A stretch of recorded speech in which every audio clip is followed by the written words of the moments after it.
Good afternoon বন্ধুরা, আজ হলো 12 এপ্রিল শুক্রবার। আজকের বিশেষ খবর হলো, খবরে যাওয়ার প্রথমেই বলছি ভিডিওটি চটাচট লাইক করে পটাপট শেয়ার করে দেবেন, যাতে এই ধরনের গুরুত্বপূর্ণ খবরগুলো চট করে সবার কাছে পৌঁছে যায়।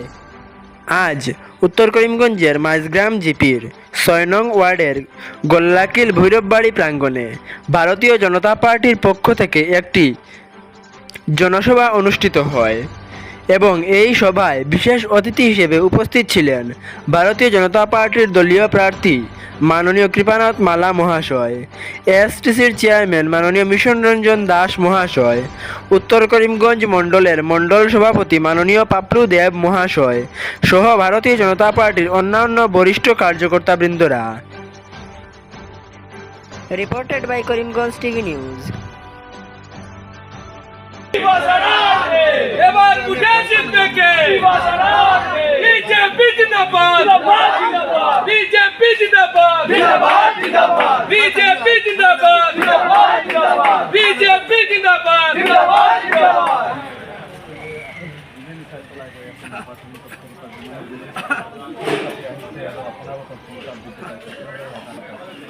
গুৱাহাটীত পাই আছোঁ। আমি আজি নৰ্থ করিমগঞ্জ ভিলেজত আমি আমাৰ প্ৰগ্ৰাম আছে, আমি ইয়াত কৰি আছোঁ। গাড়ী চাহ 2-3টা প্ৰগ্ৰাম হৈ গ'ল। মানুহ আমাৰ লগত আছে। আজিও ইয়াত বহুত দিনৰ পৰা কংগ্ৰেছ কৰি আছে বহুত মানুহ, আজি বিজেপিত জইন কৰিছে। ইয়াত অলপ আগত জইন কৰিছে। এতিয়া কংগ্ৰেছত মানুহ নাই, কংগ্ৰেছৰ মানুহ চব বিজেপিত জইন কৰি দিলে। এভৰি মিটিঙত কংগ্ৰেছৰ মানুহ বিজেপিত জইন কৰি ভাল পাই আছোঁ। আজি আমাৰ 2টা মিটিঙত বহুত মানুহ আছিলে, ইয়াত বহুত মানুহ আছে। গতিকে আমি আশাবাদী।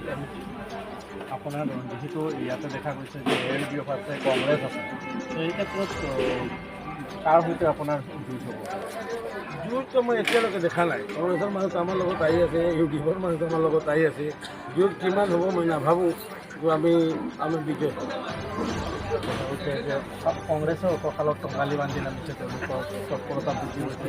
প্ৰথমতে তেওঁলোকৰ সাংগঠনিক কিছু ত্ৰুটি আছিল, তেওঁলোকেও কিন্তু সমানে সমানে যুঁজ দিয়াৰ কথা তেওঁলোকে। আপুনি কিমান সংগঠন এতিয়াও যুঁজ আছে। আমাৰ কৰিমগঞ্জ হাইলাকান্দি যুৱ কংগ্ৰেছ এই প্ৰাৰ্থীৰ লগত নাই। এই মানে সোনকালে হয়তো আমাৰ বিজেপিত জইন কৰিব, নহ'লে আমাৰ কাম কৰিব।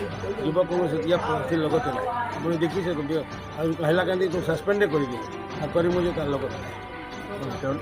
আপোনাৰ যুঁজ প্ৰকৃতপক্ষে UDFৰ সৈতে হ'ব না কংগ্ৰেছৰ সৈতে হ'ব, না কংগ্ৰেছে ফিল্ডটো এৰি দিব? নাই, মই ভাবোঁ দুটাৰ মাজত ফাইট লাগিছে, কোনে ছেকেণ্ড হ'ব। এতিয়া আমাৰ লগত যুঁজ নাই, এই দুটাৰ লগত যুঁজ আছে, UDF আৰু কংগ্ৰেছ। কোনে ছেকেণ্ড হ'ব সেইটো চিন্তা কৰি আছে। হয়, ধন্যবাদ জানাচ্ছি আপনাকে। উনিও আলাদাভাবে গুজরাটে থাকতেন একটা ছোট ঘরে, উনিও এখন নেই।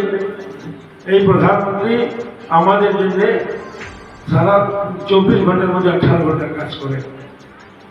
আমরা প্রায় সময় খুব ক্লোজে কোনো বসি আমরা। উনি সব স্টেটের এমপিগুলোকে কোনো দিন ঘরে রাখেন এবং আমাদের সঙ্গে ব্রেকফাস্ট করেন। তখন আমরা বুঝেছি ওনার থিঙ্কিং ক্যাপাসিটি কিভাবে চিন্তাধারা করেন। অনেক মানুষ বলে আমার পরিবার নেই, কার জন্য আমি কাজ করছি।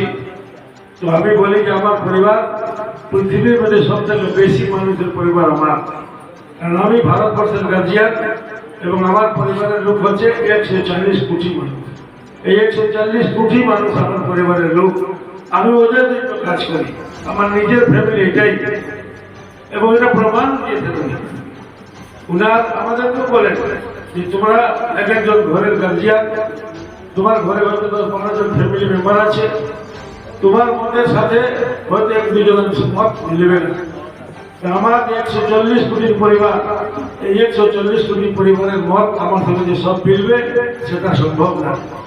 এরপরেও আপনাদের ফ্যামিলির যদি মত না মিলে, এরপরেও ওকে তো হেল্প করে। বহু অসুবিধায় পড়লে আপনার দায়িত্ব আপনার গার্জেন হিসেবে আপনাকে নিতে হবে। ওইভাবে আমার সঙ্গে যারা নেই, আমার মতের সঙ্গে মিলে না, এরপরেও আমি এই যে গার্জিয়ান, ওই মানুষকে আমার দেখতে হবে। কারণ ওই মানুষটা আমার ফ্যামিলির মেম্বার, সে গরিব একজন মানুষ, তার ঘর নেই, ঘর বানানোর দায়িত্ব আমার, ভোট দেওয়ার অধিকার তার, কিন্তু গার্জিয়ান হিসাবে আমার দায়িত্ব আছে ওকে দেখাশোনা করা। এবং এর জন্য উনি দেখেছেন যে সবকা সাথ সবকা বিকাশ এটা বলেছিলেন। এবং উনি বলেছেন যে আমার কাজ হচ্ছে আমি গার্জিয়ান হিসাবে সব মানুষের কাজ করবো। গরিব আছে, তার ঘর নেই, ঘর বানাতে হবে, সেটা আমার দায়িত্ব, উনি গার্জিয়ান। তার ঘরে ইলেকট্রিসিটি নেই, তার ঘরে পানির জলের অবস্থা খারাপ, দিতে হবে। এইভাবে উনি কাজ করে যান। উনি চিন্তাধারা এরকমই করে যে ভারতের 140 কোটি মানুষ, আমার পরিবারের লোক, সবার জন্য কাজ করতে হবে। এবং উনি বলেছিলেন, তখনই বলেছেন আমাদেরকে যে তোমরা দেখবে যে মানুষের আমার মত মিলছে না আজকে, আমি আমার পরিবারের একটা লোক ধরে ওদের কাজ করে যাব। আজকে না হোক, কালকে হোক, 10 বছর পরেও এই মানুষগুলো বুঝবে যে আমি ভারতবর্ষের গার্জিয়ান হিসাবে সব মানুষকে সমান নজরে দেখি। তখন ওরা আমাদের সঙ্গে আসবে।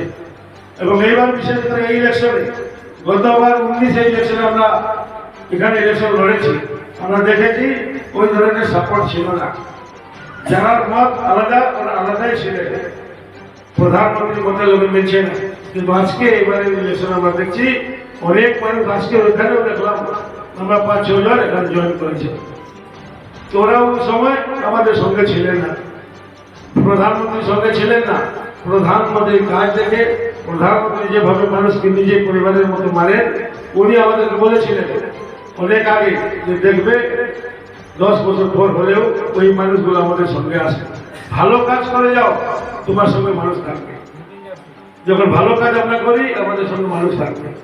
মোদীজি যেভাবে কাজ করে যাচ্ছেন ভারতবর্ষে, কোথায় ভারতবর্ষ ছিল 14-11 নম্বরে, উনি কাজ করে 5 নম্বরে এনেছে। ভারতবর্ষ আজকে পৃথিবীর মধ্যে 5 নম্বর স্থানে আছে অর্থনৈতিক অবস্থায়। এবং আবার উনি বলেছেন যে আগামী 5 বছরে এই ভারতবর্ষ 3 নম্বর স্থানে যাবে। এই পৃথিবীর মধ্যে যে 3টা নাম কেউ নয়, 3টা দেশের নাম, তার মধ্যে একটা নাম ভারতবর্ষ নিতেই হবে, ওই স্থানে। আমাদের প্রধানমন্ত্রী যে থিঙ্কিং, যে চিন্তাধারা, ওই চিন্তাধারার সঙ্গে আমরা যদি চলি, যে আমাদেরও ডেভেলপমেন্ট হবে। আজকে ভারত যে 5 নম্বরে আছে, 3 নম্বর যাবে, সেটা কিভাবে সার্ভে করা হয় আমরা সবাই জানি। আমাদের ভারতবর্ষে অনেক মানুষ গরিব আছে, বিপিএল মানুষ, কিন্তু যত সময় এপিএল হবে না ততদিন ভারত 3 নম্বর স্থানে যাবে না। এর মানে হচ্ছে প্রধানমন্ত্রী একটা প্ল্যানিং করেছেন যে ভারতে আর গরিব মানুষ থাকবে না, সব মানুষ এপিএল হয়ে যাবে, বিপিএল থেকে। তখনই গিয়ে ভারত 3 নম্বর স্থানে যাবে।